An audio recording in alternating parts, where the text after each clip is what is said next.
Amber had just been promoted from mistress to girlfriend and was still basking in the glory of it all, so Emma thought she'd let her be happy for a few more days before she ruined her fun.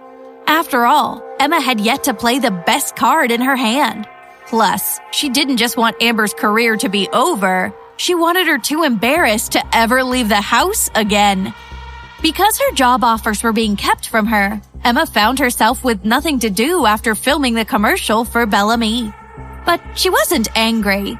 Though her fans were criticizing her for thinking of endorsing an unreliable product, she didn't respond to any of them, letting their insults roll off her.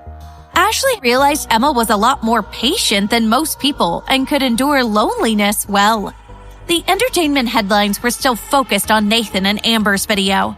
The public was putting Amber through all kinds of pain and abuse for it. However, opinions about Emma were split. Some were sympathetic and assumed she had no choice in the company she was representing. Other fans wondered why, after all this, she hadn't left Global yet. In the midst of this heated debate, some of the photos from Emma's recent shoot were leaked onto the internet. In an instant, she was the hottest person online, and everyone was talking about her stunning beauty and long legs. What's more, a few magazine writers pointed out that when she wasn't even trying, her natural way of moving her body was far more attractive than the stiff, well-rehearsed posing other models did. Emma's photos had made everyone forget her part in the scandal. The public's only image of Emma now was of her grace and beauty as she looked into the camera with tears in her eyes. Shortly after the photos were leaked, Ashley received invites from 5 magazines in one day, each requesting Emma to appear on the cover of their next issue.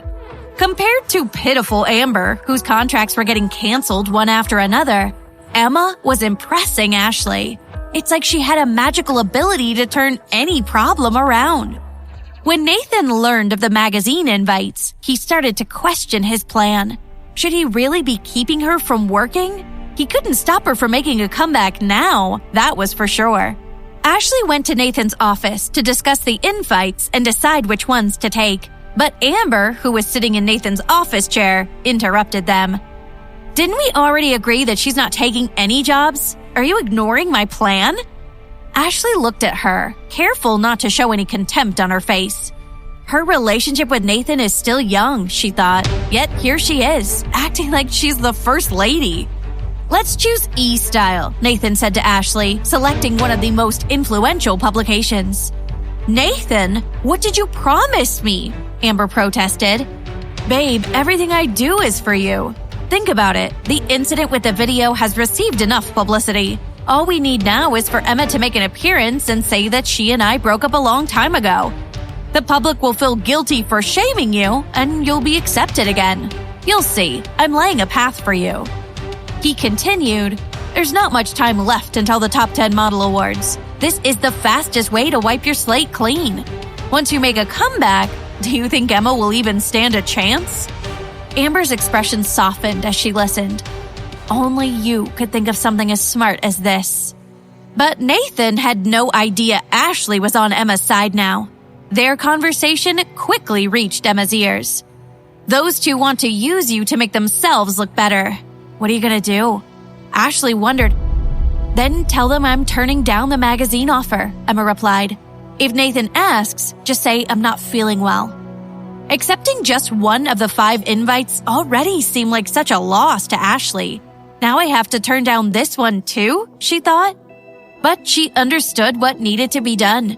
So far, she had been impressed by Emma's ability to deflect whatever was thrown at her. Effortlessly, she had passed the hot potato back to Amber and Nathan.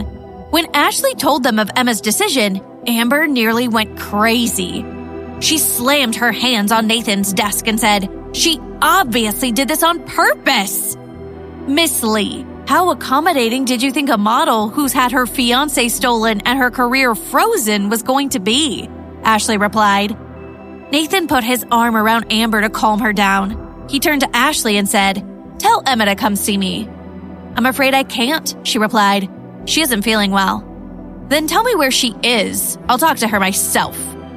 "I'll call Emma and ask." Ashley turned around and phoned Emma. At the moment she called, Eric had just returned home to find Emma in the garden watering the plants, and he embraced her in a long hug. Emma's phone began to ring and she answered it. Pressed against Emma, Eric could hear everything Ashley was saying over the phone. When Ashley asked for an address, his dark eyes glinted in the sunlight and he smiled cunningly. Leaning into Emma's ear, he whispered, "Give them our Tribeca address." Emma looked at him with uncertainty. "Tell them that you moved to Tribeca because you needed your new home to reflect your high status. You are no longer someone he can just drop by to see. The security on the building in this street is very tight. Do you think just anyone can come in here?" Emma laughed under her breath as she realized Eric's attitude towards others was vastly different to the kindness he showed her at home. But she liked it. She followed his suggestion and gave the address to Ashley. Ashley was surprised for a moment, but passed the news on to Nathan as instructed. Emma said she already moved. If you want to see her, you'll have to go to Tribeca. Tribeca? Amber thought enviously. That's one of the richest neighborhoods in this city, not a place that a small-time celebrity could afford. She looked at Ashley. Emma, moved to Tribeca? How is that possible? Miss Lee, have you forgotten she's an heir to the Miller family fortune? She felt a luxury apartment in Tribeca was the environment best suited to someone of her status. In other words, living with Nathan had been a downgrade for Emma. Since Nathan didn't know how to cherish her, she had returned to where she belonged without a second thought. Amber looked at Nathan, knowing they would never be able to live somewhere like that. Nathan's stomach began to turn. When he and Emma had been together, she'd never given anything to him. But as soon as they had broken up, she had moved to an exclusive estate in one of the most expensive parts of town. Hi, I'm Emma. Want to know my struggles? Then download the Pocketfm app and listen to the exciting episodes of The Billionaire's Accidental Bride now.